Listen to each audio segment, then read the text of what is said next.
Oh, Kristen. Oh, David. Episode 1. I can't believe we're doing it. Remains to be seen. This hasn't been uploaded to SoundCloud yet. That's true.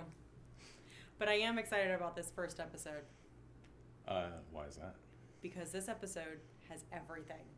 Are you ready for it? Oh, okay. This episode has vampire mole bites, smoking inside, projectors. Slide projector? Yep. Okay. Hot Mulder. I mean, every episode has Hot Mulder. And Hot Mulder with his hat on backwards. And still being hot. Yeah, I'm pretty upset with myself about this. Mm-hmm. UFO hunter packs. One of my favorite options at Avis. Yes, and pocket sand. Pocket sand. It even has waking comas. Which are fascinating. I did a lot of research in between recording this episode and now. So, how, David, did they pack all of this action into this one episode? Chris Carter's a genius. Oh, is that how? There's no other explanation. Well, I think you might be right. Did you have another explanation? I have no other explanation. Okay. But I do think that the truth is out there. Oh, that's where you were going. That's beautiful. It wasn't beautiful, but it happened, guys. So, I am Dave Reed. And I am Kristen Riley. And we are hosting this podcast called The Cast Files. So join us. Let us know what you think. Basically, the premise is we are going to talk about the X-Files every week. And I am a nerd who never saw the X-Files when it was on. Yes, and if you're watching along with us, it is currently May of 2021, and Hulu has all of the episodes. Right, we're watching on Hulu. Speaking of May of 2021, it's Cinco de Mayo. It isn't. It is. Oh, because you're uploading tomorrow. Right, we're recording on the 4th. It's the theater of the mind, Kristen. I'm sorry. I thought you were going to do a Star Wars May the 4th be with you situation. No, I was just going to say happy Cinco de Mayo to anybody who's listening to this the day it drops. Yes. Also, wow, how'd you find us? We love you. Also, it's the Wednesday before Mother's Day. It is. It is that. So everybody out there, use promo code TCF at urbanstems.com to get 0% off your order because we don't have sponsors yet. Oh, but definitely do that. I would love to get a phone call from Urban Stems to just ask me what people are doing. Why are you telling people to use this promo code? It does not work. It does not exist. All right, well. So I was thinking that I'm a nerd who never saw the X-Files. It came out in 1993. What could I have possibly been watching instead? So I've got a list of things here. I'm so curious. Of TV shows that also came out in 1993. Were you watching Silk Stockings? I don't believe it debuted in 1993. Okay, I don't know that it debuted. I was just trying to think of other things. I was going to guess, but that's the only guess I wanted to say. Yeah, the list I got is things that debuted in 1993. Sorry. So I could have been watching, instead of the X-Files, Frasier, because I did watch that. Boy Meets World, which I still love. Yep, I watched them. Beavis and Butthead. Oh. If those two shows were on at the same time, I was definitely watching Beavis and Butthead. Yes. Animaniacs. Ah. Let's see. Lots of things I didn't watch here. The Adventures of Briscoe County Jr. Oh, we just did a rewatch of that. Yep. And Space Ghost Coast to Coast. Oh. These are... Living Single. I watched that one too when it was on. Oh my gosh. I think I watched most of these also. I grew up in the 80s and 90s. I grew up by TV, so I'm not surprised. But that's those are just some of the options that I could have been doing. All right. Well, in the comments, just kidding. But actually, if you did watch it as it aired originally, or if this is your first time, if you are listening, let us know. Yeah, that would be great. We would love to have your first watch be with my first watch. Yeah, that would be great. One thing I would like to say, though, is I'm sorry.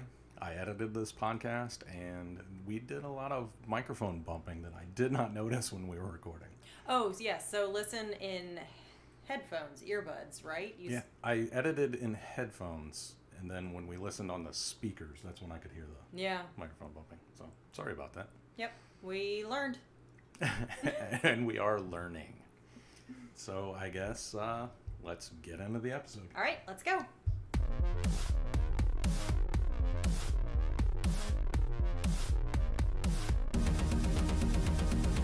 Greetings, listeners, domestic, international, and extraterrestrial.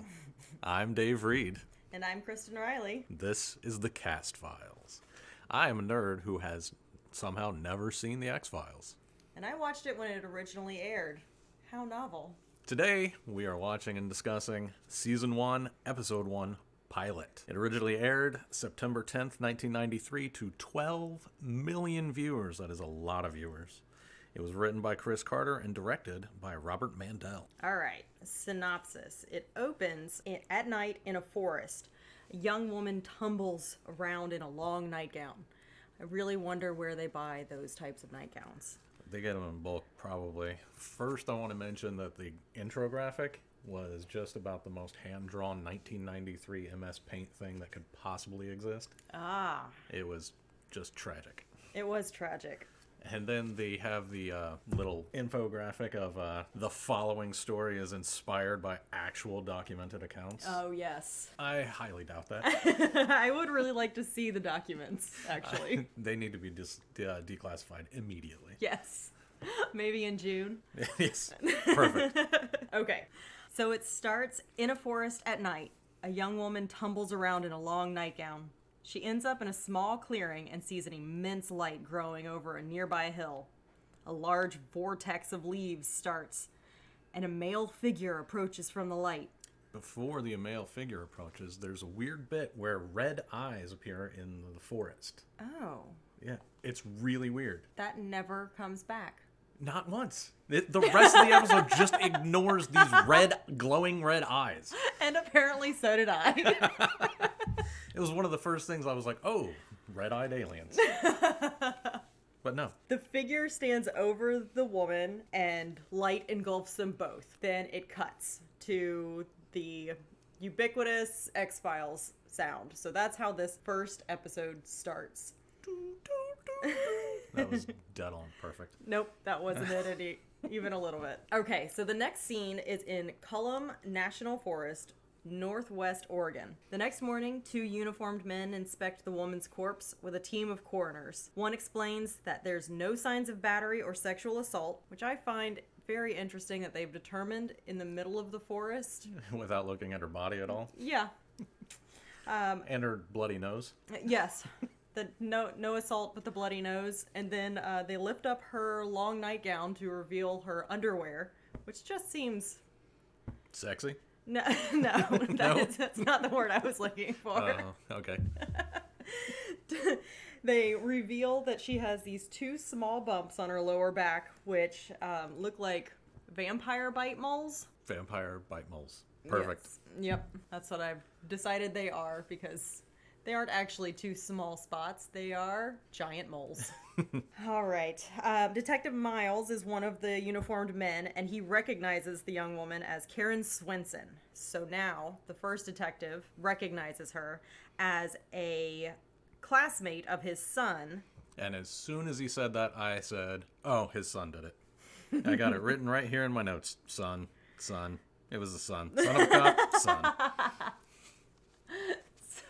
So I think you might be able to tell where we stand on this situation. Okay, so the coroner asks if Karen and the detective's son were in high school together during the class of 1989, implying that other members of her class have died the same way as Karen Swenson. The son did it. Definitely.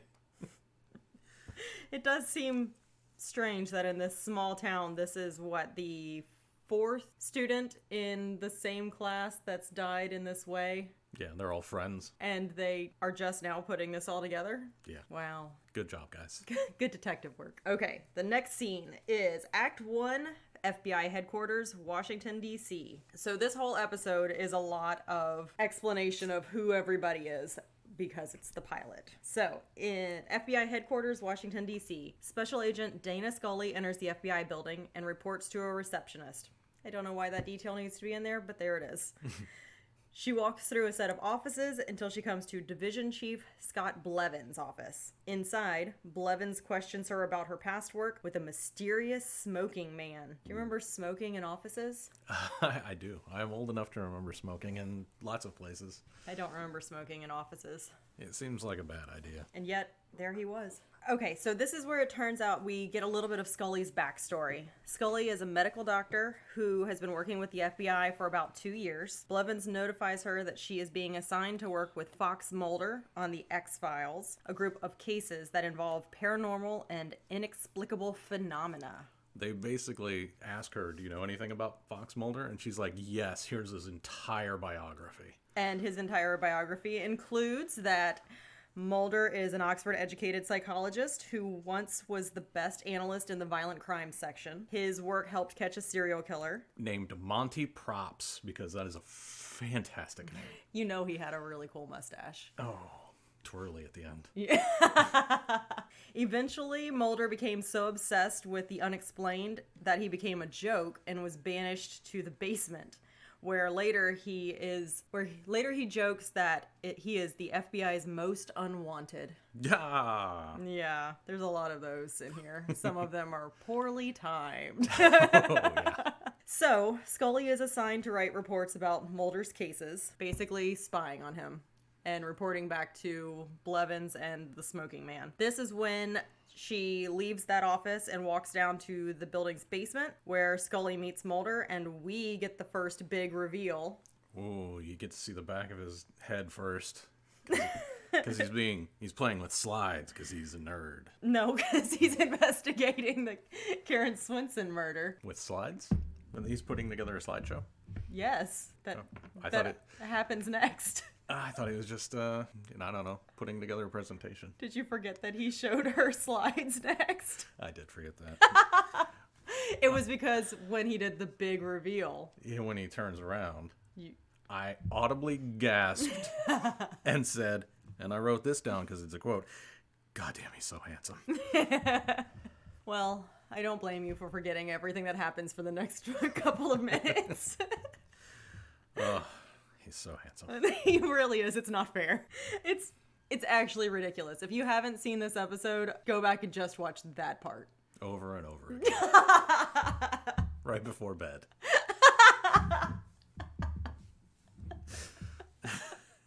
I guess for Christmas, I just need to make you a gif of that. Yes. Just him turning around slowly. have it on my phone. Well, Scully is more professional than we are, and she does not audibly gasp. But I have a feeling she reacts, which is why the camera cuts away from her. Mm-hmm. So the slides that he was playing with, are used in the next presentation. He does show her a presentation on a projector, which it took me a few minutes to remember what that machine was called because I haven't seen one in so long. So Mulder shows Scully images on a slide projector of Karen Swinson's dead body and reveals a strange organic substance has been found near the 2 marks on the woman's back. He shows her a chemical formula also, and for a little while it seems like he's trying to quiz her, which I didn't really like that whole tone. So I took, from his tone, I took immediately that he had no idea what it was. Maybe I was just giving him too much benefit of the doubt. Or maybe I backtracked it, because at the end he goes, yeah, I have no idea what this is either. I've never seen it either. Well, I'm probably never going to give him enough benefit of the doubt, and you're going to give him too much, so we're going to balance it out. Neat. Neat. Okay, so during this slideshow, he also shows Scully slides of 2 other bodies, one of a man in Sturgis, South Dakota, and another man in Shamrock, Texas, both with the 2 spots and the substance around the surrounding tissue. Vampire mole bites. Yes, the vampire mole bites. Although Mulder seems to believe that the cases are somehow linked to aliens, Scully argues that science will uncover a more logical explanation. Mulder tells her that 3 of Karen Swinson's classmates have also died in mysterious circumstances, and states that he and Scully will leave to investigate the deaths early the next morning. Oh, this is where he gets one of his cool quips of, that's why they put the I in FBI. Oh, yeah. He also says, when convention and science offer us no answers, might we not finally turn to fantastic as a possibility? And we both said no. Scully also said no by saying, what I find... Yes, again, more professional. What I find fantastic is that there are answers beyond the scientific. It's another quip, but I mean, she is right. Yeah. She's also wearing a cross the whole time. I never noticed that. And Mulder will... So I know we said no spoilers, but Mulder's going to not be religious and Scully's going to be wearing a cross. So in the early 90s especially, that was going to be a big differentiator in morality, I think. These two people have differing opinions on things. Yes. So Scully is a scientist and a non-believer, but also a believer in religion. Interesting. And Mulder is a psychologist, a believer in aliens, and an atheist in religion. Do they explicitly say he's an atheist? They will. Okay, because typically in like the 90s and stuff, someone like that would have to be agnostic or just not religious because he's still a good guy, so we can't have him be an atheist. I can't remember when they say that, but it will come up. All right. So... stand by. All right, let's see. The next morning, on an airplane to Oregon, Mulder lies sprawled across a row of seats, and that made me remember air travel, which was weird. But they were also on a tiny plane. Did you notice that? I wasn't paying close attention to the plane. I'm going to say 727 probably. It was a very small plane with 2 seats on each side of the aisle. And during the flight, Scully is reading. She's doing her work. She's studying, essentially. Mulder's asleep. They hit some turbulence. Right before they hit the turbulence, Scully sees that Dr. Neiman's name is in the files. Mm-hmm. It zooms in on Dr. Neiman and it fills up the entire screen. Oh. So, you know it's important. So we're going to need to know that name later. Yes. Chekhov's name. Yes, when it shows up in Act 1, it's going to go off in Act 3. Yes. The plane hits turbulence and the plane shakes a lot, violently. And that's when you find out in the 90s that overhead latches didn't exist. They're very poorly designed. They were a little bit of turbulence and all of the luggage fell out. Boeing was like, we got to skimp somewhere. Look at this. Mulder has 2 whole seats to himself. Take out the latches. That's when Mulder nonchalantly concludes that they are in the right place. Whoa, yeah, there's turbulence here. That means one thing and one thing only. Aliens. Aliens. So, word to the wise, if you've ever experienced turbulence. Aliens. That's right. Afterwards, Mulder drives a rental car in Belfleur, Oregon, as Scully reads the relevant X-file. She's reading this file for a long time. She read it from D.C. to Oregon. That's a pretty long flight, I would think. Yeah, it's a 5-6 hour flight, I think. And now she's still reading it in the car. It's nice to know that she doesn't get car sick. Yeah, and she's thorough. She's very thorough. She was probably an overachiever. She's surprised to learn that the case has already been investigated. I'm surprised that during the 5 hours that she's been reading this file, she didn't realize it's already been investigated. Right? Hey, there is a file. The existence of the file sort of suggests that somebody investigated it. She's pretty ticked off that Mulder didn't disclose it. I'm miffed that she didn't realize it the whole time she was reading it. He explains that the FBI became involved after the first 3 deaths, but left 1 week later without explanation. Real thorough work, guys. According to Scully, no unidentified marks are noted in the autopsy reports of the first 3 victims. And guess who the coroner was of those first 3 victims? Chekhov. Yes. Oh, neat. Dr. Neiman. This is another one of those moments where I'm thinking that Mulder's being pretty condescending when he is impressed by Scully's observations. She went to medical school and she's reading an autopsy report. She probably knows better than a psychologist. Yes. Then, all of a sudden, the car's radio powers up. Is that right? It sort of goes wonky. Yeah, I would say it would go wonky. Because cars in 1993 were very susceptible to alien interference. Oh, is that why? That is true. Oh. I can tell you that from very clear experience, seeing as how this episode aired like 2 weeks before I got my driver's license. Oh, you're old. I'm so old. I wasn't driving for another... 5 years? No. Yeah? You're 5 years younger than me. I guess so. Ugh, such a baby. Yes. Okay, so the car's radio goes weird, and they hear a high-pitched noise. Mulder stops the car and uses an aerosol from the luggage compartment to spray a large red X on the road directly behind the vehicle. When he returns to the car, Mulder states the incident was probably only trivial. What I want to know is, this is a rental car, right? And they didn't stop somewhere to buy the aerosol? Well, they must have done that off screen. Unless Avis just has your UFO hunter pack. But Scully doesn't know that the aerosol's in the car. That's true. So, did he fly on the plane with the aerosol can? Well, 1993, you probably could. Man. So, I bet they didn't even have to take off their shoes. no, probably not. Or go through that naked body scanner or anything. And they caught just as many bad guys. So, the FBI didn't have anything after this investigation, so 0 then and 0 now. Yeah. I do like the idea of Avis having a UFO hunter's package, though. I do. That is pretty good. I guess in Oregon, ask for it next time you're there. So then we go to the next location. They are exhuming the body of Ray Soames, who was the third victim. That's when they're interrupted by Dr. Neiman, who was the coroner of the first 3 bodies. He says he didn't examine the last body, Karen's body, because he was away on family vacation, and he becomes weirdly aggressive at the scene, which makes him look incredibly guilty. Right. He might as well have just walked up handcuffed in an orange jumpsuit. Yeah, that would have been less obvious. Less suspicious. So it turns out that the way that Ray Soames died in the autopsy report is that he was 20 and he died of exposure after only 7 hours on a warm summer's night. Very interesting. Which seems strange. Oh, just to backtrack a little bit, when Dr. Neiman comes up and when he's being weirdly aggressive, he says, if you have an accusation, you'd better have some evidence to back it up. And, like, that's why we're exhuming this body, to get the evidence. Yep. To show that you are a bad person. Bad person evidence. Bad person evidence, okay.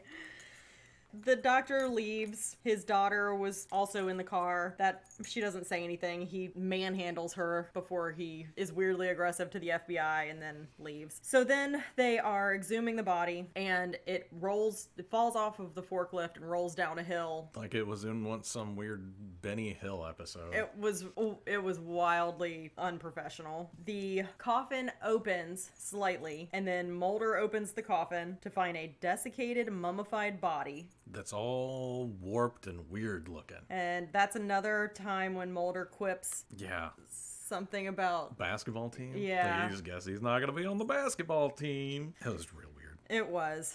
It's obvious that the corpse is not human, and Mulder demands that the coffin be resealed and no one see it. Just from quipping to serious, like, immediately. Yeah. This is a real weird tone shift. They're still finding their whole mode there. Yeah, pilots need to be given a little bit of leeway. Pilots need to be given a little bit of leeway, everybody. Not speaking about any specific pilot, but pilots need to be given a little bit of leeway. What are you referring to? Us. Oh. Us. Cut us some slack if you're listening to this. Oh man, yeah, no, this is gonna be bad. If you're not listening to this, then why are you listening to this? Well, that was the end of Act 1. So this would be a good time for an ad break. Oh my gosh. If we had anybody to pay us to do this. Maybe in the future they'll do one of those like retroactive ad breaks and we can do that here. That's why I'm talking about it, because I was like, this is a good spot. I think Pretty Litter. Pretty Litter would be a great sponsor for us because you're definitely going to hear our cats at some point. And we need litter today. Yeah. So after this, we're going to go get some. So hit us up, Pretty Litter. I'm actually very curious about how you work. So yeah, let me know. And we're back. Act 2.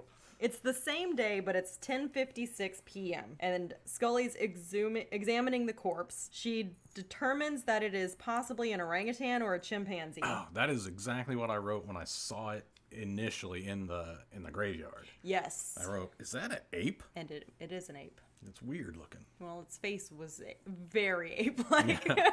They didn't go very far away from ape mummy. Yeah, so another thing that they didn't wrap up in this episode was that the human or was it an ape? Oh my gosh, they never come back and they never come back and explain it. Right. I was thinking, oh, they put an ape in the ground and got rid of the kid's body or something. But then the body they exhume has the piece of metal in it. So that doesn't work. No, and why would you replace it with where would you get an ape body in Oregon? In short order. You call up your ape body guy? If you need to fill a... Same place to get the long nightgowns. It's a very niche store. Avis also sells those things along with their alien hunting kits. Actually, Mulder does. I take it back. I take all of that back because Mulder says the aliens caused the mutations. Oh. Like, he says it real quick in passing. But I missed that along with the red eyes. yeah, but they never really, stick it. He just don't. kind of... They really want to save time for that basketball joke. Yes, we cannot have the inappropriate basketball joke. I also was curious why no one else said, "Oh, that looks like an ape." Right? Just Inside the body during the exam, Scully finds a small metallic implant in the body's nasal cavity. It's a tongue piercing. That monkey had its tongue pierced. In its nose? Well, I mean, it warped and got all desiccated and stuff, so it just the piercing shifted during decomposition. Oh. Yeah, but it's a tongue piercing. I know because I also had my tongue pierced in the 90s. And then it crawled up into your nasal cavity? That's why I don't have it anymore. Oh dear, and that's also why you snore so bad. Yes, that's exactly why. Oh. It's just lodged there, blocking all my oxygen. It really is jammed up in your nasal passage. Oh, yeah, that would cause some problems. After the examination, they're at a motel. Mulder comes by Scully's room. He knocks on the door and asks if she wants to go for a run. And Scully declines, no. And this is the point where I said, ugh, Duchovny even looks hot with his hat on backwards. And he did. And it's just so upsetting. It's unfortunate, really. When he stops by, he's wondering if she's identified the implant, but not yet, because I guess they aren't aware of tongue piercings. They didn't go to the same guy I did. Dr. Neiman. Yes, Dr. Neiman pierced my tongue. And then covered it up.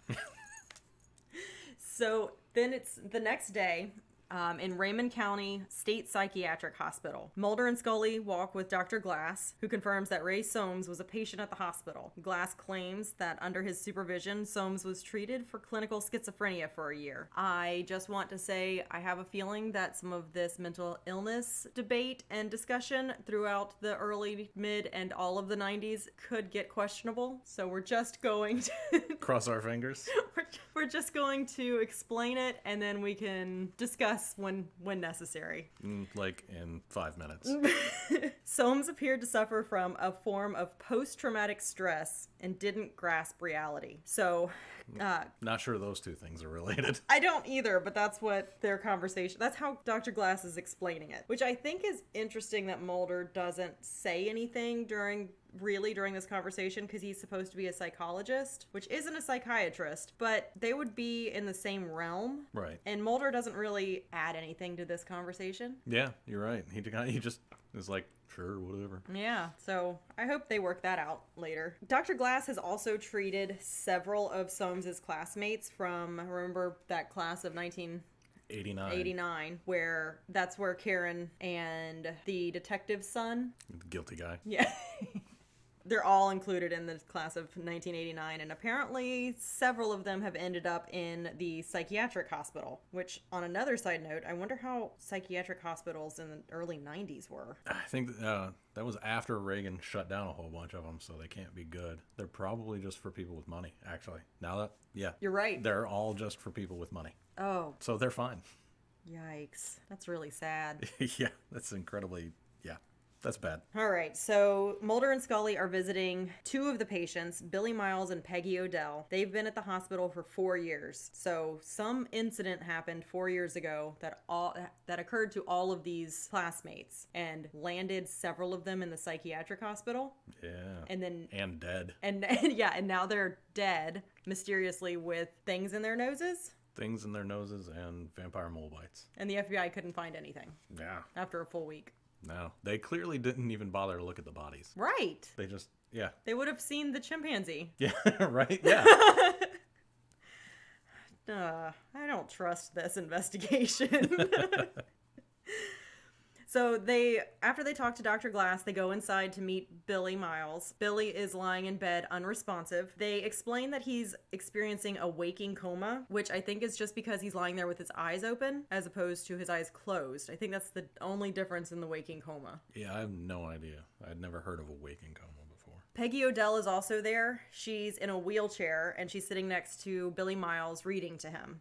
When Mulder asks the doctor for permission to conduct a detailed medical examination of Peggy Odell, she goes berserk. Oh, she just smacks herself right in the face with a blood packet. It's Yes. fantastic. And then throws herself out of her wheelchair onto the floor. And while she does that, Mulder assaults her by lifting up her gown to reveal the twin back vampire moles. Yeah. Vampire, what did I call them? Vampire mole bites? Vampire mole bites. So you think he's not looking for vampire mole bites? He's just trying to get a good look at what she's got going on? You know, it was odd when they did it that way to the dead girl, but, you know, a little bit more, I guess, reasonable. Gross. But this isn't a live person.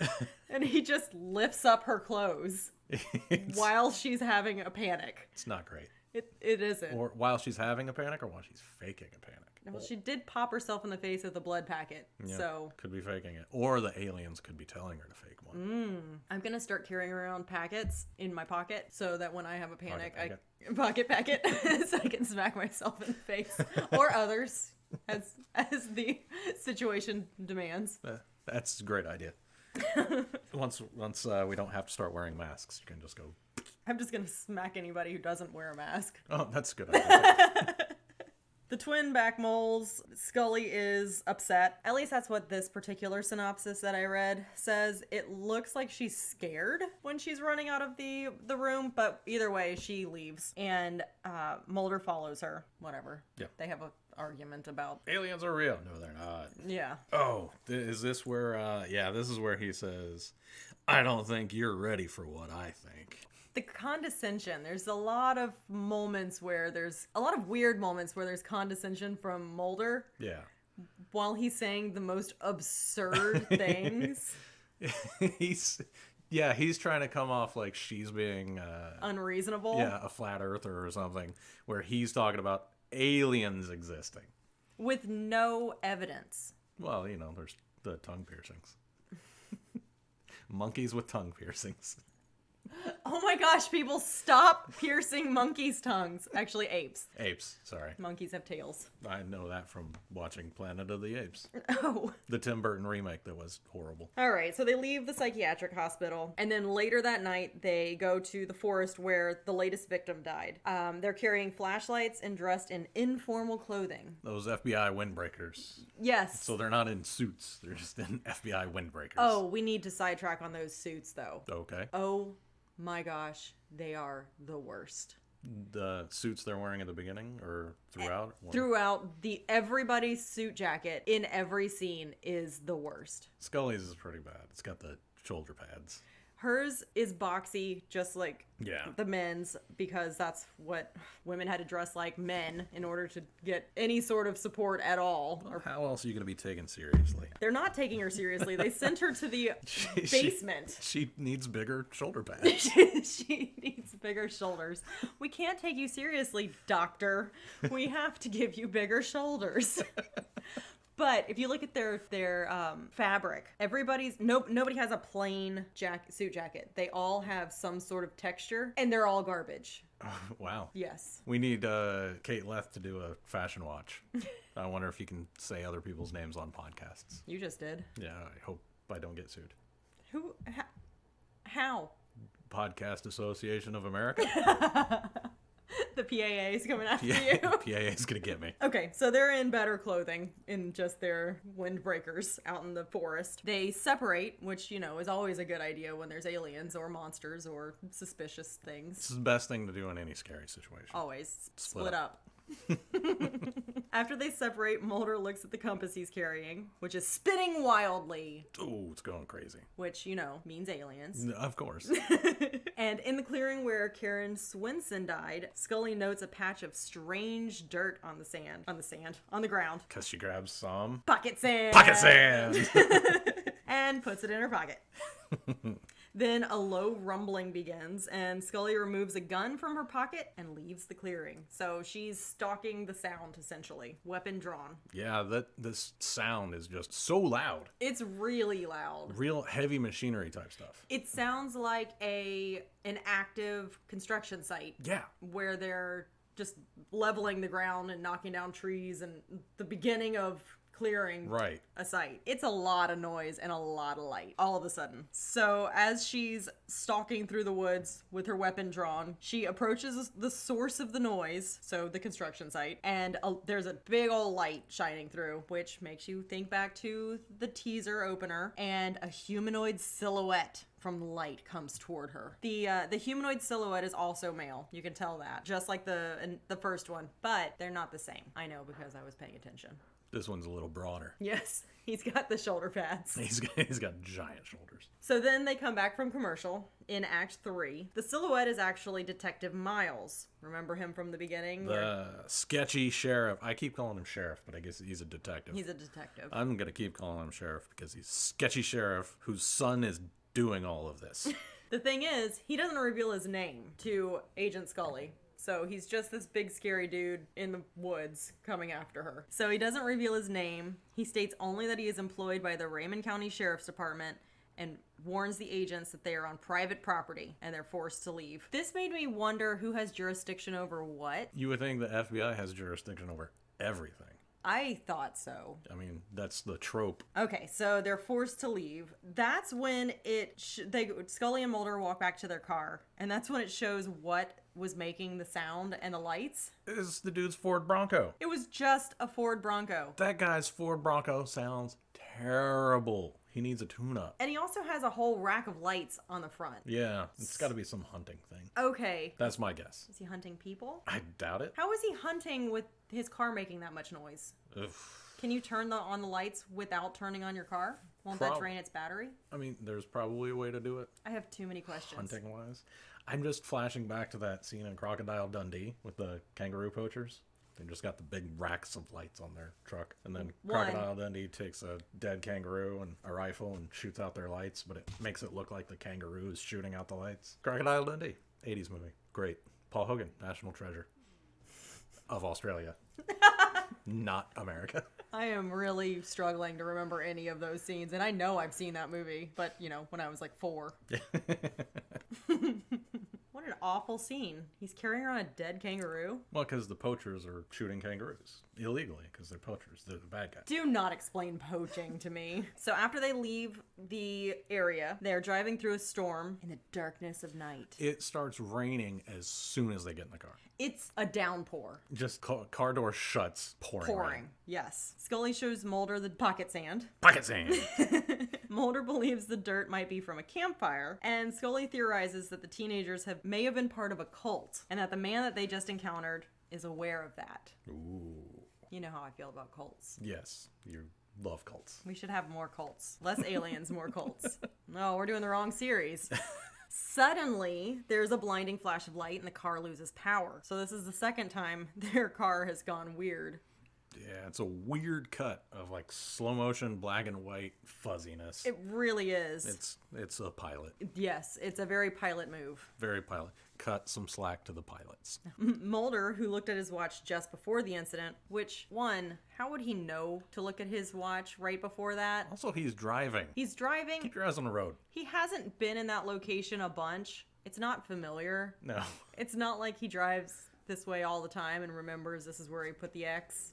Right? That's a very good point. When he did the X, he had just arrived and the car went wonky. He put an X on the ground. It was daytime. This is a couple days later. At It's night. at night. There's a Pouring rain. Pouring rain. He knows to look at his watch right before anything happens. It's all real weird. Mulder's not a psychologist. He's just got a sixth sense.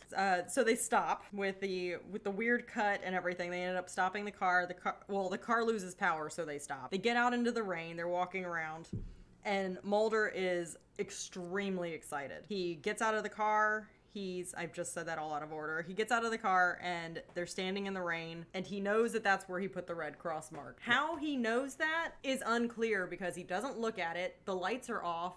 It's pouring rain and it's nighttime. And it's like the Red Cross is like 20 feet in front of him, right? Yes. Yeah. None of it makes sense. So he's super excited about that alien part of the road. And, also they lost 9 minutes. Mulder's super excited, and Scully argues that time can't just disappear. Oh, it can in this zip code. Oh, yes. Another quip. So then it cuts to them back in their hotel. Scully's writing up her report. She's concluding that she cannot validate nor substantiate Mulder's claim that they experienced a loss of time. When the power goes out due to the storm, things get sexy. Ooh. Everybody's got candles, because you know how whenever you're at a cheap motel in the middle of nowhere, they've got some real nice candles. That's part of the Avis package. I am renting from Avis. Avis, call us. It is a fantastic company. Unless there are controversies I don't know about. Right, yes, right. In which case, it's a terrible company.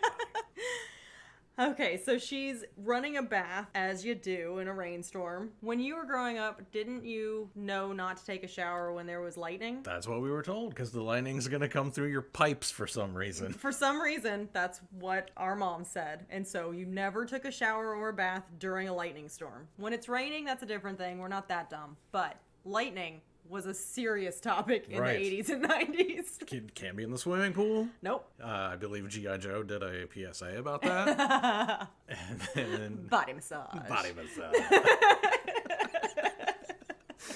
If you don't know what we're talking about, look that up. Yes, please do. If you do know what we're talking about, look it up. It's fun. So she's running a bath with all of these beautiful candles and a gorgeous bathrobe that she just takes everywhere she goes. She must. When she disrobes, because now we have to have some skin. It is a pilot, and if you have a female, you have to show her skin. That's why they keep raising everybody's nightgowns. Oh my gosh, right. We haven't seen even one man's nipple, but we've seen 3 ladies' butts by this point. So Scully is rubbing her hands along her body, I guess, and feels some bumps on her lower back where we've seen the vampire bite moles, and gets really concerned, throws her robe back on, and runs over to Mulder's room. So Mulder lets her in. He is also holding a candle, and she disrobes. She's just in a bra and underwear, and he slowly kneels down. Gets in close. He gets in real close, and he looks like he's gonna put little kisses on her lower back. But to be fair, that man's face always looks like it's going to put little kisses somewhere. And then he smiles and kind of laughs at her for being silly and says, "It's just a mosquito bite. I got eaten alive out there myself." I have never had a mosquito bite look anything like that before in my life. Nope, it just looks like weird moles. Not even weird moles, it just looks like moles. Right. So she throws her robe back on and in relief turns around and puts her face into his chest. Yeah, that was a little... I think at this point, well, one, he probably smells delicious. Yeah, it's true. If he smells anything like he looks, then who can blame her? Right. So, not me. However, I think they don't know what to do with this. This is one of those moments where you're doing the will they, won't they. Oh, yeah. Yeah. Gross. But fortunately, he just puts his arms around her in a friendly way. He's not like rubbing her back or something gross. And then it cuts to the next scene, which is great. They don't make it too gross after they've already shown us all of Gillian Anderson's body. After all of that, they are just hanging out in Mulder's room with the lights. The lights are still out. They have the candles everywhere, but it's more of a sleepover vibe now. No, it's not sexy. There's no sexual tension. It's just more like a sleepover. Right, he's sitting on the floor with his back against the bed. Yep. I think she's laying on the bed. She's got her robe on, but it seems more like friends. And that's where we get some of Mulder's personal history and why he has been so interested in the X-Files. So interested that he's actually hurt his own career to get information. What he says is that his sister disappeared when he was 12, and it tore his family apart. After that, he went to Oxford in England and was recruited by the FBI. He then discovered the X-Files and became fascinated, which makes sense, especially if there's an unsolved mystery in your own family. Right. This all makes sense. He tells Scully that he's been trying to access classified government information, but someone at a higher level has been blocking him. It was this point I came to two conclusions. Okay. One, Fox Mulder is Jonathan Sims from the Magnus Archives. Another great podcast you should listen to. And the person blocking him is the cigarette guy, right? He seems sketchy to me. I don't like him. And I know his name, so that means he's a person. He's the smoking man. He is a person of interest. He's a person of interest, so I don't trust him. Is it because he smokes? It's because he smokes, and only bad people smoke. Oh my gosh. Hard stance from David on that one. And because he's in the office with the other head honcho people who are clearly just there to obstruct and not do anything good other than serve exposition at the beginning of the episode. There's a lot of exposition in this. Hopefully as they find their pace and we find our pace, this will get better. I do like a lot of the 90s themes that they've pulled into this, so we can cover some of those at the end, but okay. One of the ones that two of them actually are coming up right now. He knows that somebody's blocking him, and the only reason Mulder has been able to continue his work is that he has made connections in Congress. He suspects Scully is part of an agenda to stop him, but she swears that she is not and tries to convince him to trust her. All right, pause for a second. 1993, members of Congress, who do you think it is that's helping him? Barney Frank? Trent Lott? Oh my god. What? I don't know. I was 9 when this came out. Do you think it's Strom Thurmond? Horrible racist segregationist Strom Thurmond is also into aliens? I'm thinking no. No? Oh. Is it retroactively Marjorie Taylor Greene somehow? I don't know. We'll have to wait until all the documents are unclassified. Okay. Okay. So Moldy. It was only a matter of time before I did that. So she's trying to convince him to trust her. Mulder leans forward and tells Scully that Dr. Heitz Werber has taken him through regression hypnosis. That's one. Yeah, that's bad. To access his repressed memories. To help with the satanic panic. Right. Of the night his sister disappeared. He reveals that what he can recall from that night. He believes that his sister was abducted by extraterrestrials and that the government is aware of the existence of aliens. He also states that the only thing that matters to him is finding out whatever the government is protecting, which sounds like he's trying to just get killed. Yeah, I'm a part of the government and I want to take down the government. I don't think that's how it works. But I do want to talk more about regression hypnosis and repressed memories, so I hope it's a theme that goes throughout. Oh, they keep bringing it back? And cults. I hope more cults come in. Okay. Well, I mean, it's all spooky stuff. It is. So then the phone rings. It was great timing of this phone call, by the way, because Mulder got through his entire backstory. Just in time for Scully to not be able to tell her backstory? Yes. She has no backstory. And also, we heard the entire story. It didn't get interrupted at all. That's fantastic. It was wonderful timing by this phone call. He gets a phone call, and an anonymous female caller tells him that Peggy Odell is dead. Remember her from the psychiatric hospital? Yeah, she was in the wheelchair. She was the one that Mulder assaulted her. So, next scene is Rural Highway 133, Bellflower, Oregon. The agents arrive at the scene of a car accident that killed Peggy Odell, and the driver tells Mulder that the girl ran in front of his car. Mulder is skeptical and questions the driver, saying she ran because she was in a wheelchair. Or at least she had been. Nope, now she's dead on the highway. Basically, that's it. At that scene, is it still raining? Maybe a little. Mulder and Scully return to their motel, and someone has set it alight. It is on fire, specifically Scully's room. Yeah, I think before that. I think she found out that they had taken the body first. Oh, did she? Yeah, and then they went to the motel room. Oh, you're right.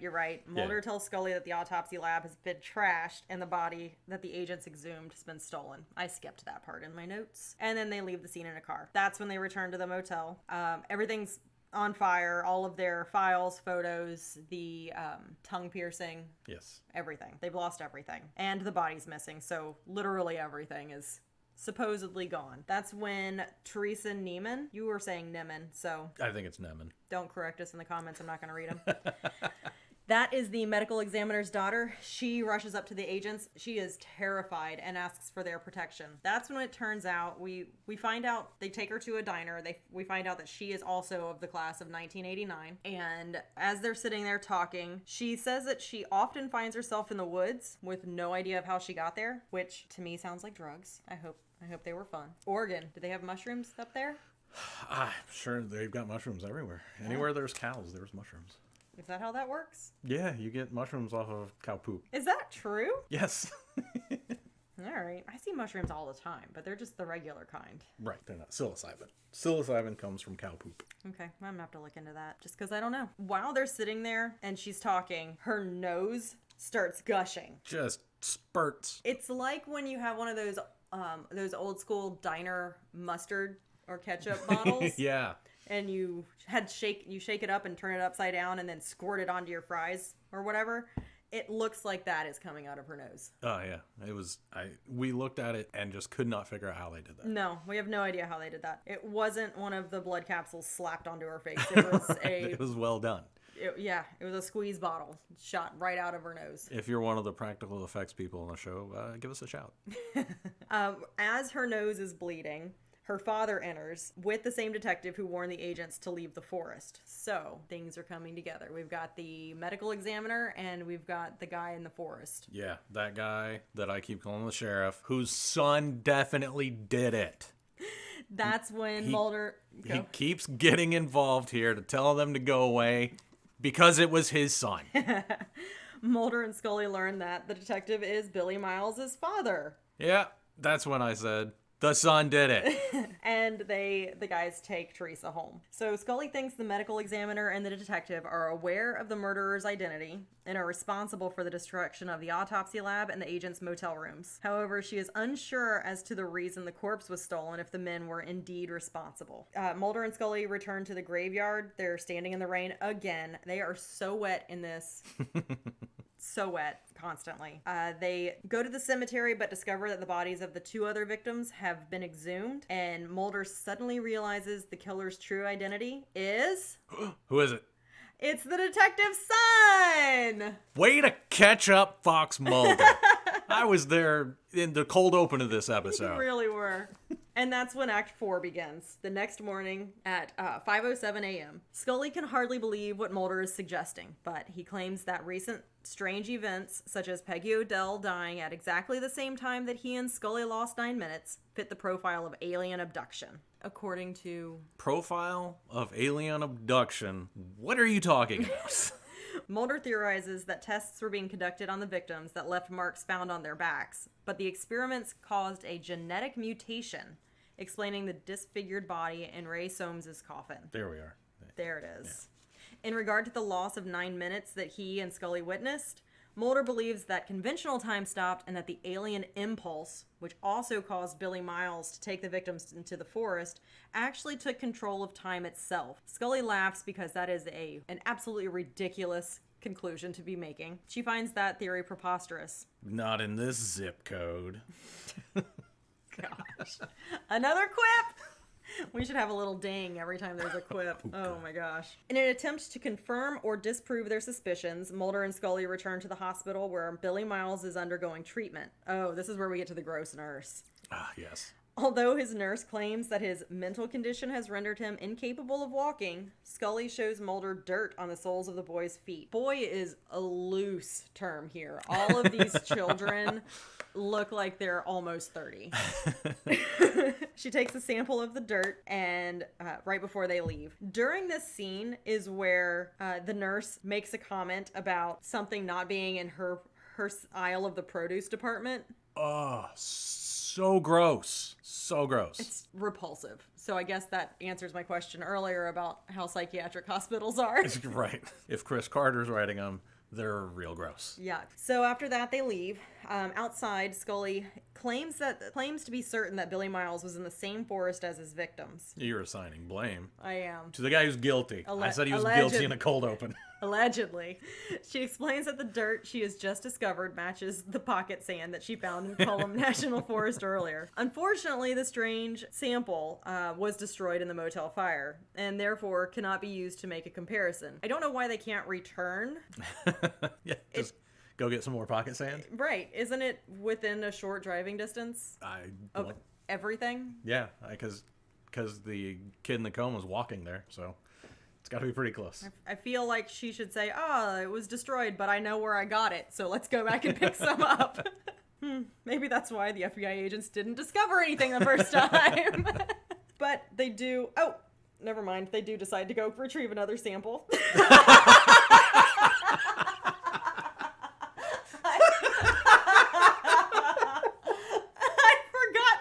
Did they really? That's why they're in the forest. I forgot. That's why they're in the forest. And we just watched this. Way to go. Man. Well, the FBI didn't recruit me right out of college, and I can see why now. When Mulder and Scully arrive at the edge of the forest, they notice Detective Miles' car again. That guy. Yep. A distant scream draws them into the woods, which you always love to hear. A distant scream in the woods. Scully follows Mulder as they run toward the source of the noise, but is suddenly ambushed by Detective Miles and falls to the ground. I love this, because he cracks her in the noggin with the butt of his shotgun, gives her a stern warning about, I told you people to stay away, and then just walks away. Yep. Like, I told you people to stay away, or else I'll walk away from you. And she is out cold while he's giving her this threat. Or reminder, however you want to state it. It's just real pointless. It very. After that, he goes after Mulder and holds him at gunpoint. So he's less assaulty of Mulder. Yeah, well, yeah. He physically assaults Scully. He's a cop and she's tiny. Did you know that she and I are the same height? Yes, I actually had this written down and forgot to bring it up right outside the diner when they're standing next to each other. Yes. She is tiny. I know. I had to say that we're the same size because of how often you tell me that she's tiny. You are married to a very tiny lady, apparently. You're tiny.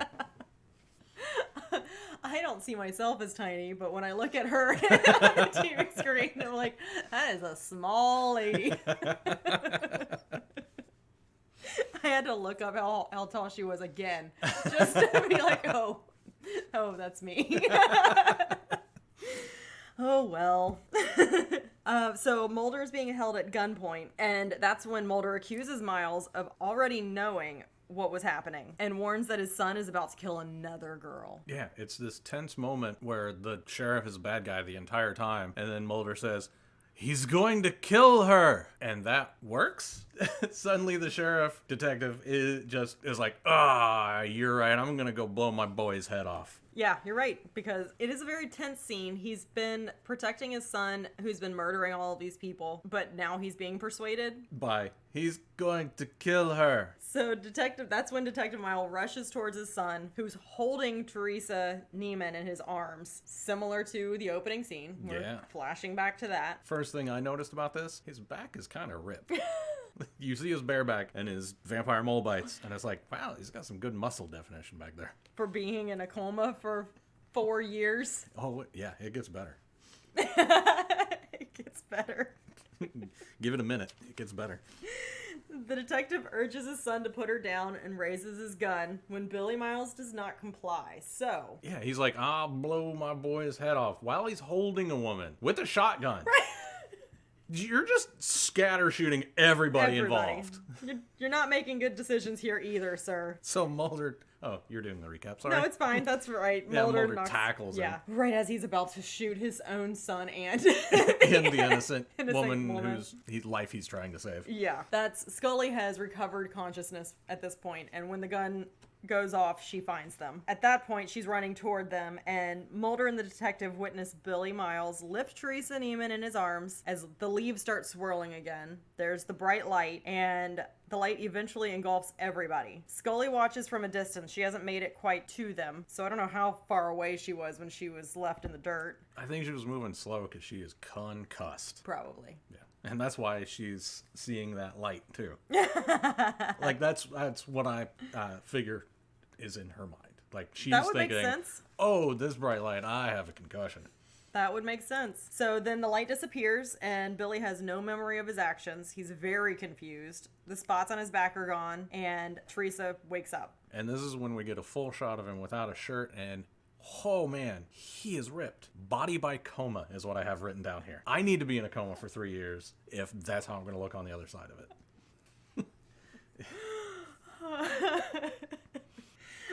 I do enjoy 90s buff guys over what we have today, because today men just look like monsters. Yeah, steroided up. Yeah, muscle on muscle on muscle. Yeah, Billy was lean. Lean and tight. 90s strong guys are tight. So everybody's saved. Ta-da! So Mulder makes his way over to Scully, and she's like, oh, what happened? And he says, it was incredible. And then no further information. Just, it was incredible. Can't tell you about it. It was so cool you missed it. That's when we get to the final act, Act 5. It's back in Washington, D.C. at FBI headquarters. Billy is undergoing hypnosis performed by Heitz Verber. I never put together that was the same guy that hypnotizes Mulder. I didn't either until I got into the background, because they don't state it. Mm-hmm. They don't state it in the episode as you're watching it, but with the closed caption and the recaps, yeah. Mulder is in the room, and Scully watches from an anteroom through the one-way mirror that is so popular in all cop shows. Oh, it's the best thing. I want one in every room in this house. No. Veto. Division Chief Blevins, the smoking man, and another man are also in the anteroom with Scully. So they're watching through the glass as Billy Miles records his statement, or is hypnotized in responding. It doesn't feel like hypnosis because he's just talking and there's no questions. The question is, tell us about the first time you saw the light. And so he just starts telling them about the first time he saw the light. I guess we're supposed to assume that he has no memory of this. This is a repressed memory. Right. Early 90s. Yeah. Gotta love it. So, according to Billy Miles, he and his friends were having a party in the woods to celebrate their graduation when he first saw the bright light. It transported him to a location that he calls the testing place. My bad. According to Billy Miles, he and his friends were having a party in the woods to celebrate their graduation when he first saw the bright light. It transported him to a location he calls the testing place, just like Mulder had mentioned before. His assumption was that these bodies were being tested on. Right, but what else are aliens doing when they abduct you? It seems like a short assumption. You mean according to the alien abduction profile? Yeah. I was just trying to look at my notes and see what that was called. So the group that abducted him told him to gather the others so they could do tests. The group put an implant in his nasal cavity. He would wait for a light to give their orders. So they're giving orders, they're communicating through the light and the nasal cavity implant. The tongue piercing. Yes. They assured him that it would all be okay and that no one would know. However, the test didn't work and they wanted everything destroyed. So that's why they came back to start murdering all of the other people. Right, and then suddenly had a change of heart when there was only 2 left. Which doesn't make any sense and is never addressed because there's no reason for them to have stopped when they were in the forest. And obviously they were doing the tests often because Teresa Neiman kept finding herself in the forest. Right.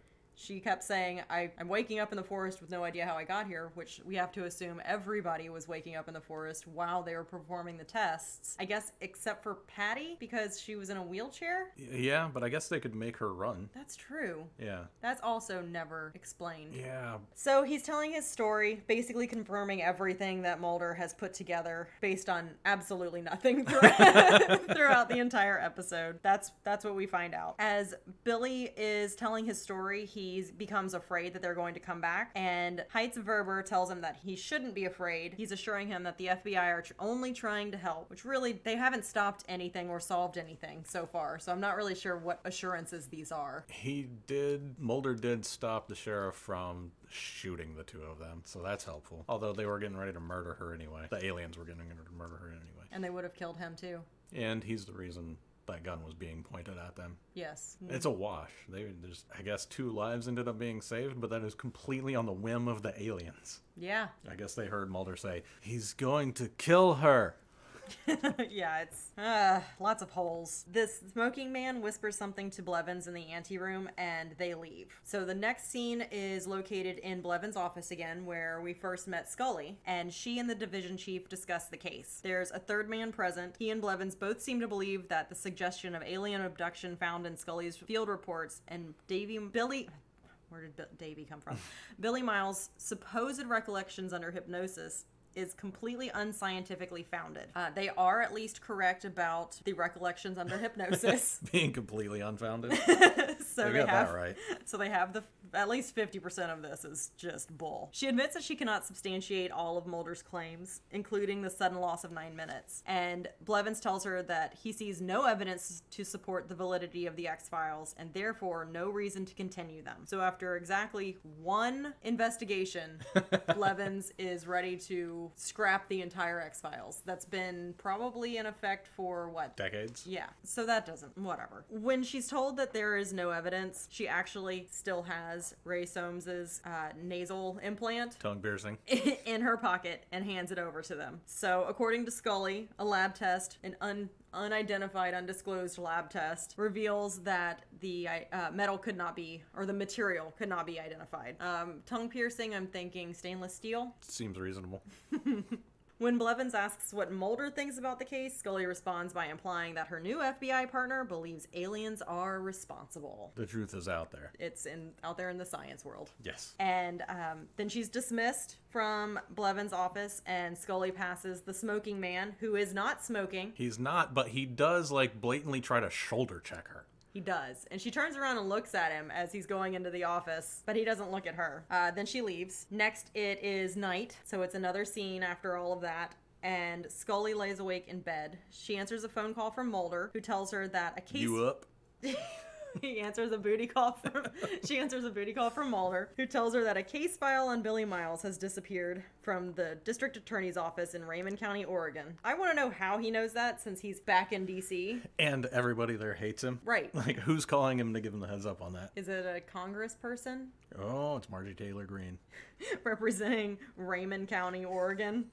And Mulder wants to talk to her about it. She says, sure, let's discuss it in the morning, which seems reasonable, because what are you going to do at this time? Right, it's like 11:22. Right, it's...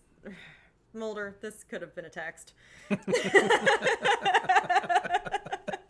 Yeah, you up can always be a text.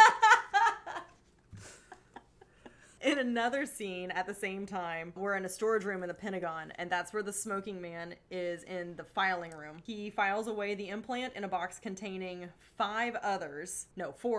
There's 6 spots available in that little vial holder, and he puts the 5th one in. The 6th is empty. He puts it away, he leaves. Yeah, he can only do this one more time. Which is interesting, because we were discussing that there were at least 2 more implants. Right, but... Oh, no, wait. There were at least... They exhumed those bodies, so those are gone. Bodies. Yeah. Billy and Teresa... would both have implants. Unless the aliens, when they decided to let them go, took the implants with them. Which is why they don't have vampire mole bites anymore. When you had your tongue pierced, did you have vampire mole bites? If I did, I never noticed them. Because, they're on their lower back, and they were obscured by my tribal lower back tattoo. No. Okay. Also, lower back tattoo jokes. Bad taste, man. I also had my tongue pierced. And have a lower back tattoo. It's not tribal. Okay, and that's it. We have ended this episode 1 with no questions answered. 0.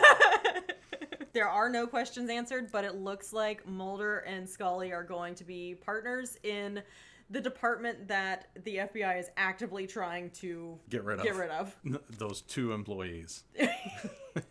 So, yeah. I can't tell if this episode like confirms that aliens exist in this universe, this show, or not. I'm leaning towards, I mean, there's not a lot of other explanations for what happened other than aliens. So I guess they're confirming that aliens exist in this show, which I did not expect. That's interesting because you're right. They're doing the world building. So do aliens exist, or is this a military cover-up? I guess it could be a military cover-up, but you got people in wheelchairs that can walk and people in comas that can walk. Well, I'm also reading this book currently about, and I just watched a movie about this too, which is awful, about mothers who pretend their children are sick and their children end up in wheelchairs for extended periods of time because they are so malnourished and medicated. So you can convince somebody that they need a wheelchair even if they don't. Okay. By other means. I see. Also, there was a car accident. She and Billy were in a car accident. Oh, I forgot about that. So my explanation is just because I wanted to tell you about those other things that I've recently experienced. Well, all right.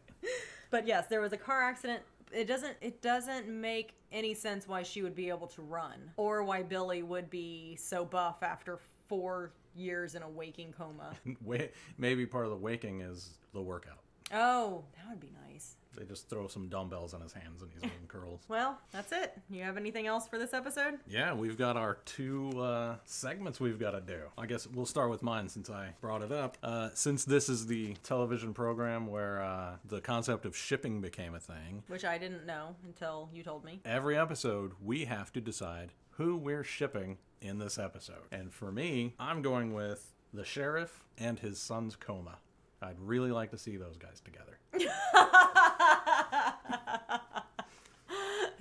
Detective Miles and the waking coma. And a coma. Just cops in comas.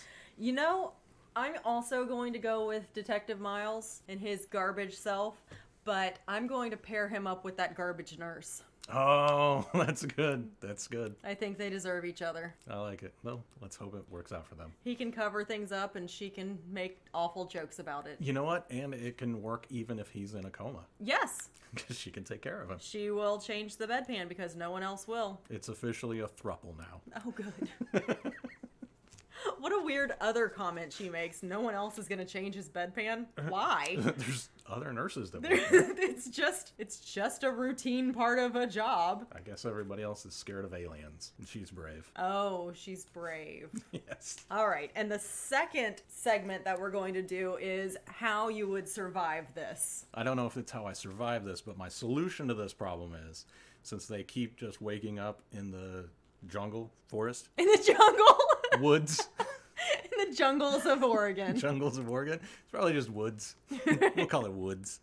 They keep waking up in the woods without any memory of how they got there. I say just start your night out in the woods doing drugs. Oh. That way when you wake up there with no memory, it's not a problem. You have at least a beginning of the night that explains it. Yep. I've just decided to never be a high schooler in a small town. I did that one. I didn't. All right. Well, we are 1 episode in. 1 episode down. How do you feel? How do you like it? What are your thoughts? Oh, man. That was a lot more talking than I anticipated. Well, if it makes you feel better, we have done as many episodes as The Herman Cain Show. Herman Cain had a show on Newsmax that had 1 episode, and he got sick and died of the COVID. No, how does that make me feel better? Because we're doing as well as Herman Cain. We have 1 episode down. We are also doing as well as a British satellite show called Heil Honey, I'm Home. No. That aired September 30th, 1990. It was a sitcom based on Adolf Hitler and Eva Braun. No! Yes. They were living in matrimonial bliss until a Jewish couple moves in next door. Oh my god, that's repulsive. That's why I got 1 episode. No, why did it get 1 episode? Well, I don't know. I'm not the British satellite company Galaxy. You aren't? No, not currently.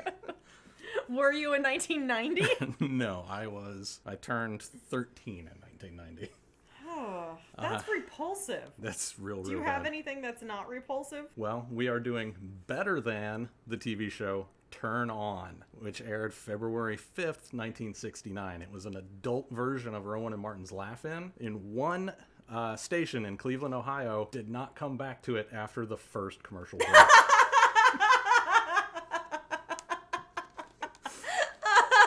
Oh my gosh, how bad was that? Well, it was an adult version of Laugh-In, so it was probably too racy. In Cleveland, you know, there are a bunch of prudes in Cleveland. I'm just making friends all over the place, huh? Cleveland, I have no feelings about anybody from Cleveland. All right. Till next time.